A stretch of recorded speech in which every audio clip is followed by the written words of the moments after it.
একটু একটু জিজ্ঞেস কর জ্যোতিষকে, মনে হয় নজরটা লেগেছে, তখন নিজেও কোনো জায়গাতে বিশ্বাস করতে বাধ্য হই।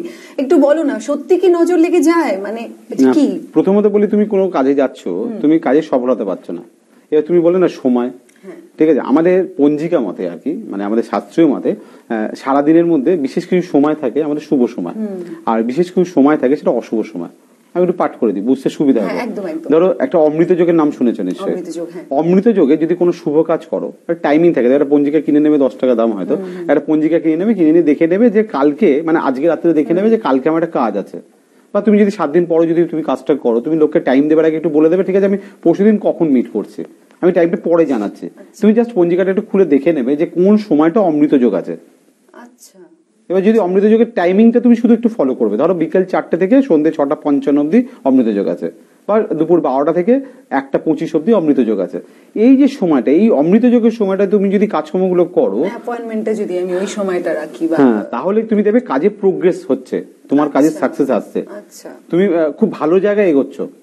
আর সেক্ষেত্রে তুমি যদি পঞ্জিকা তুমি যদি মনে করো যে ফলো করতে পারছি না, সেক্ষেত্রে তুমি হয়তো দেখা যাবে যে বার বেলাতে তুমি কাজ করছো বা কাল বেলাতে তুমি কাজ করছো, সেক্ষেত্রে কি হচ্ছে, তোমার যে কাজের যে ফল, তুমি নিশ্চয়ই তুমি কাজ করছো বা কাজ করতে যাচ্ছ বা কাজের জন্য তুমি ভাবছো বা তাতে রিটার্ন চাইছো, সেখান থেকে ফলটা নিশ্চয়ই চাইছো।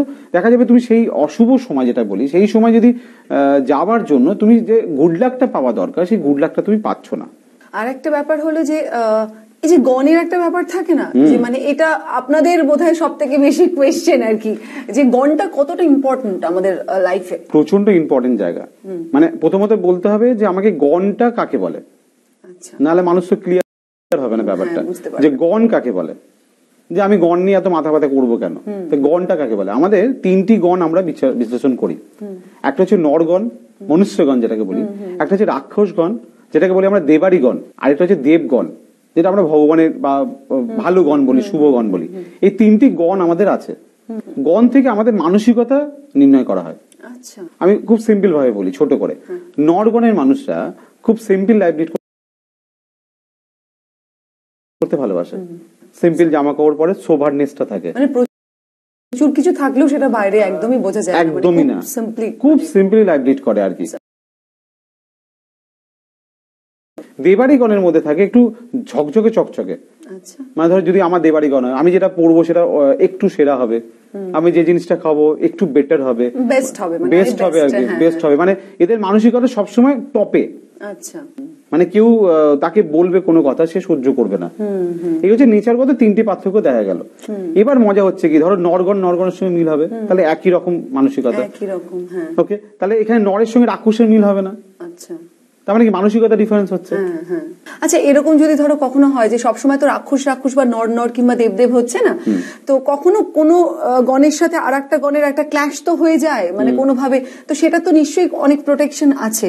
এটা প্রোটেকশনের ব্যাপার, সেটা আমি প্রধানত যেটা করি এটা কাউন্সিলিং করি, তারপরে দেখি তার গ্রহের যে পজিশন, মানে কোন জায়গা থেকে সে দুর্বল হচ্ছে, কোন জায়গা থেকে প্রবলেম হচ্ছে, সেই প্রবলেমটাকে সলিউশন করি। সমস্যাটা মানে কোথা থেকে সমস্যা হচ্ছে, কোন কারণে যে কোনো রিলেশন বা যে কোনো সম্পর্ক বা যে কোনো লাভ বা যে কোনো কিছু সেখানে ভাঙছে, ওই জায়গাটাকে রিপেয়ার করতে হয়, রিপেয়ার করে দিয়ে তাদের লাইফটাকে সুন্দর করতে হয়। শ্রীলালদা, আর একটা ব্যাপার থাকে যেটা আগেকার দিনে মানুষরা খুব বলতো, দেখবে ওই যে জন্ম সময়টা, যে সকালে না একটু মাঝরাতে জন্মালে এই ব্যাপার হতে পারে, কি ধরো অমাবস্যায় জন্মালে এটা খারাপ, বা পূর্ণিমাতে জন্মালে ভালো, মানে এই ব্যাপারগুলো থাকে না, এইগুলো একটু বলো না। মানে জন্ম তো আমাদের হাতে নেই, একদমই নেই, মানে সেই হিসাবে আমরা কিছু করতেও পারবো না। হ্যাঁ, যদি নক্ষত্রগত কিছু সমস্যা থাকে, ডেফিনেটলি জন্ম নক্ষত্রে, কারো হয়তো রাহুর দশায় জন্মগ্রহণ হয়েছে, কারো হয়তো কেতুর দশায় জন্মগ্রহণ করেছে, বা কেতুর নক্ষত্রে জন্মগ্রহণ করেছে, বা কারো রবির নক্ষত্রে জন্মগ্রহণ করেছে, দশা ওয়াইজ বা নক্ষত্র ওয়াইজ যদি আমরা সলিউশন করতে পারি আর কি, সেক্ষেত্রে প্রতিকার করা যেতে পারে আর কি। আচ্ছা, মানে সেটা একটু, মানে এটা কি সত্যি যে অমাবস্যায় জন্মালে এই প্রবলেম হতে পারে, পূর্ণিমায় জন্মালে এই সমস্যা হতে পারে, এটা কি সত্যি? মানে যেটা ধরো, মানে একটু লজিক্যালি বলো না। যে দেখো, যদি অমাবস্যায় জন্মগ্রহণ করে, অমাবস্যা মানে কি চন্দ্র রাহু দ্বারা যুক্ত আর কি, তাই তো, সেক্ষেত্রে যদি এই ধরনের এফেক্ট হয়, তাহলে আমরা বলি ধরো ইএনটি পার্টির প্রবলেম হয়, আমাদের ঠান্ডা লেগে যায় যেটাকে বলি, আমরা খুব ইমোশনালি হই, আবেগ প্রবণ হই, এইগুলো তো আমাদের ক্ষতিরই কারণ।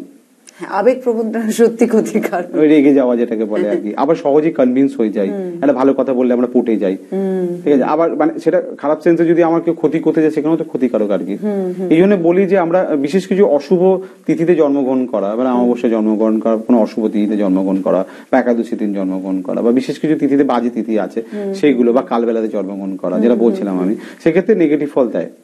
বিশেষ যোগে যদি জন্মগ্রহণ করা যায় তাহলে বিশেষ শুভ ফল কিন্তু পাওয়া যায়।